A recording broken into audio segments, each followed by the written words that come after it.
नाचहि बाँस के बहंगिया, बहंगी लचकत जाय, बहंगी लचकत जाय। राधे राधे फ्रेंड्स, छठ महापर्व की बहुत बहुत शुभकामनाएं आप सभी को। छठी मैया की कृपा सदैव सब पर बनी रहे।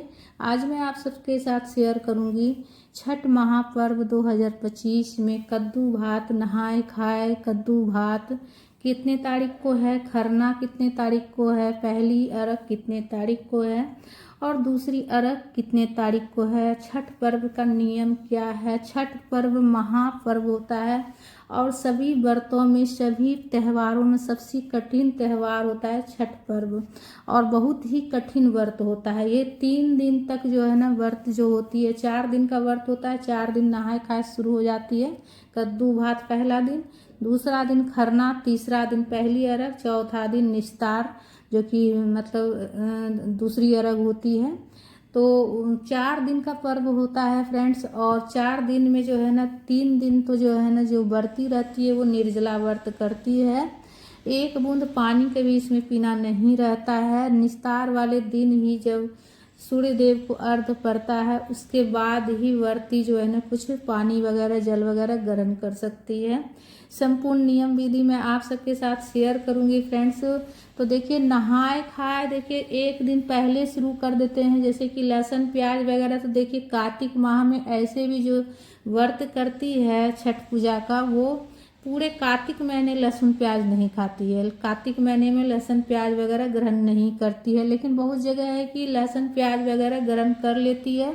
बस कद्दू भात के 1 दिन पहले से लहसुन प्याज वगैरह छोड़ देती है, सात्विक भोजन ग्रहण करती है, मसूर दाल नहीं खाती है।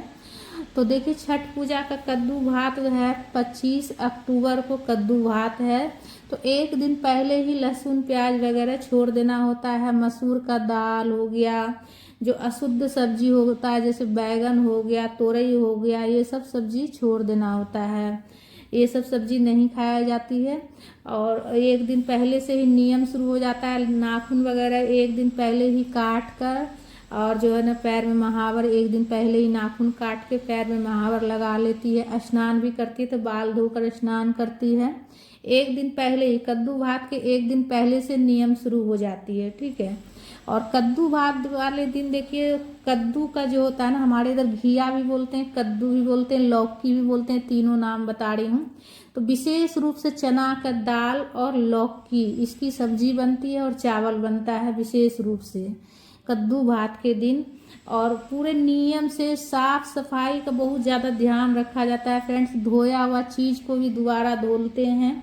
एक एक चीज़ जो है ना धोकर साफ सफाई करके अच्छे से सफाई का बहुत ज़्यादा ध्यान रखा जाता है इस त्यौहार में।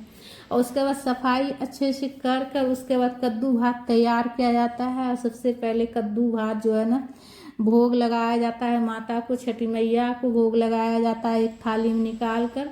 उसके बाद व्रती जो रहती है वो सबसे पहले ग्रहण करती है प्रसाद को। उसके बाद पूरा घर परिवार प्रसाद ग्रहण करते हैं कद्दू भात वाले दिन। और खरना है देखिए 26 अक्टूबर को। खरना वाले दिन तो देखिए सुबह से बिल्कुल भी 1 बूंद पानी भी नहीं पिया जाता है। और जिस बिस्तर पर कद्दू भात को अगर सोए हैं तो उस बिस्तर पर जो है ना कद्दू भात खरना दिन वाले दिन नहीं सोना रहता है। खरना वाले दिन जो है ना फर्श पर ही सोया जाता है, जैसे कम्बल बिछाकर, और उसके ऊपर सोया जाता है। जो परवैतिन रहती है उसी के ऊपर सोती है, फर्श पर कम्बल बिछाकर। और देखिए सुबह से उस दिन जो है ना गंगा स्नान, पास में अगर गंगा जी हो तो जाकर गंगा स्नान करती है कद्दू भात वाले दिन भी, खरना दिन भी। और जो है ना अगर गंगा स्नान पास में नहीं है तो घर पे ही जो है ना गंगा जल मिलाकर स्नान करती है। और उसके बाद देखिए गेहूं वगैरह अच्छे से धुलकर साफ करके छत पर सुखाती है। और वहीं पर मतलब छत पर ही बैठे रहता है कोई न कोई देखने के लिए, कि ताकि कोई पक्षी भी वहाँ से आसपास से गुजरे ना, इसीलिए से ध्यान रखते हैं। छठ पूजा का जो प्रसाद बनता है ना बहुत नियम से बनता है, बहुत ही साफ सफाई से बनता है। और जो गेहूं सुखाते हैं तो वहाँ पर 1-2 आदमी चारों तरफ से गेहूं को घेर कर सुखाते हैं, ताकि कोई पक्षी भी आकर उस पर बैठे ना, ठीक है, इस बात का ध्यान रखते हैं। उसके बाद गेहूं जब तक सुखाते हैं, जब तक गेहूं सूख न जाए तब तक तो वहीं पर कोई ना कोई रहते हैं। उसके बाद गेहूं उठा कर रखते हैं। चावल लड्डू बनाने के लिए चावल का लड्डू बनता है, चावल का आटा से लड्डू बनाया जाता है। और खरना के दिन देखिए रसिया बनाई जाती है रात्रि में। दिन भर जो बरती रहती है पूरे दिन उपवास रहेगी, और रात्रि में लकड़ी के चूल्हे पर खरना के दिन जो है ना चावल का रसिया बनाया जाता है। हमारे इधर गुड़ डालकर बहुत सी जगह पर देखिए दोस्ती रोटी बनाई जाती है। तो थोड़ा सा हर राज्य का थोड़ा परंपरा अलग हो जाती है, लेकिन व्रत का नियम जो है वैसे ही होता है। सिर्फ पकवान वगैरह बनाने में थोड़ा सा नियम, थोड़ा सा खरना वाले दिन का नियम थोड़ा सा चेंज हो जाती है। ठीक है, और उसके बाद रात्रि में पूजन करके छठ मैया की पूजा होती है, खरना की पूजा होती है। सब प्रसाद चढ़ाया जाता है मिट्टी के बर्तन में करके। बहुत सी जगह केला के पत्ते के ऊपर भी रखकर चढ़ाया जाता है। और उसके बाद चढ़ाने के बाद पूजन करने के बाद जो व्रती रहती है, जो छठ माँ का व्रत करती है, वो प्रसाद ग्रहण करती है। प्रसाद ग्रहण करते समय उसके कान में एक आवाज़ भी नहीं जानी चाहिए। अगर आवाज़ चली जाती है कान में तो उसी टाइम जो व्रती रहती है, छठ माँ का जो व्रत करती है, तुरंत वो थाली पर से अपना हाथ उठा लेती है, खाना उनका बंद हो जाता है। उसके बाद वो कुछ भी ग्रहण नहीं करती है। बहुत ज़्यादा नियम है फ्रेंड्स। उसके बाद खरना के दिन वही जो प्रसाद ग्रहण करने के बाद उसके बाद जो बाकी घर का रहता है सभी प्रसाद ग्रहण करते हैं। पहले जो व्रती रहती है वो प्रसाद ग्रहण करती है, उसके बाद बाकी सब प्रसाद ग्रहण करते हैं। उसके बाद पहली अरग के दिन सुबह सवेरे मतलब जल्दी उठकर पूरे घर की साफ सफाई करते हैं। साफ सफाई तो देखिए कद्दू भात के पहले से ही शुरू हो जाती है, दीपावली से ही शुरू हो जाती है। और छठ पूजा में तो प्रतिदिन साफ सफाई होती है, एक एक चीज़ को धुला जाता है। बहुत ज़्यादा मतलब ये छठ पर्व नहीं महापर्व है, इसे महापर्व बोला जाता है। और इसमें पहली अरग के दिन ठेकुआ बनता है, लड्डू बनता है, सब तरह का फल सूप में सजाया जाता है। और सूप में सजा कर डाला बांधा जाता है। बड़ा सा कपड़ा पर रख कर, चादर पर, धोती पर रख कर डाला बांधा जाता है। और पास में कहीं गंगा नदी हो तो वहाँ जाकर अर्घ देते हैं, शाम का अर्घ देते हैं। और फिर जो है ना दूसरी दिन जो है ना अगले दिन जो है ना सुबह का अर्घ पड़ता है। तो पहली अर्घ है 25 तारीख को कद्दू भात, 26 तारीख को खरना और 27 तारीख को पहली अर्घ है। ठीक है, 27 तारीख को पहली अर्घ है और 28 तारीख को जो है ना निस्तार हो जाएगा, दूसरी अर्घ हो जाएगा। 28 तारीख को फिर दूसरी अर्घ है, 28 तारीख को फिर दूसरी अर्घ पड़ती है। उसके बाद ही जो है ना व्रती कुछ ग्रहण करती है। तो 28 तारीख को जो पूजा होती है तो पहली अर्घ का जो पूजा में जो सूप में सब सजाया जाता है तो वो पूरा सूप का चीज़ फिर से चेंज होता है। सारा ठेकुआ जो है ना फिर से चेंज किया जाता है, सारा फल चेंज होता है और सूप में फिर से सजाया जाता है दूसरी अर्घ के लिए।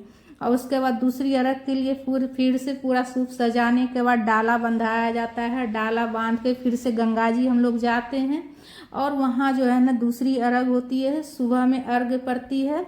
ठीक है, तो पहली अर्घ आपको है 27 तारीख को और दूसरी अर्घ 28 तारीख को है।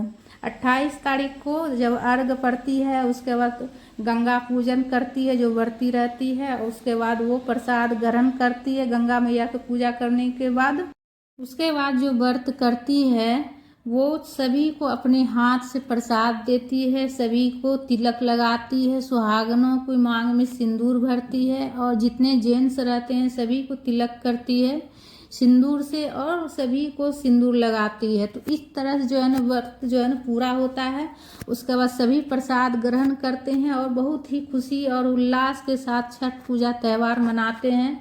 छठ महापर्व का त्यौहार सभी मिलकर मनाते हैं और इस पर्व का पूरे साल इंतजार करते हैं। हम सब छठ पूजा का पूरे साल इंतजार करते हैं। छठ पर्व हमारा जो है वो छठ पर्व महापर्व है। इसमें पूरा परिवार सब एक जगह होते हैं पूरे साल। जैसे जो वो घर से बाहर हैं, बाहर काम करते हैं, जॉब करते हैं, तो छठ पूजा में हम लोग घर वापस जाते हैं और सब मिलकर यह त्यौहार मनाते हैं। छठ पूजा में घर जाते हैं।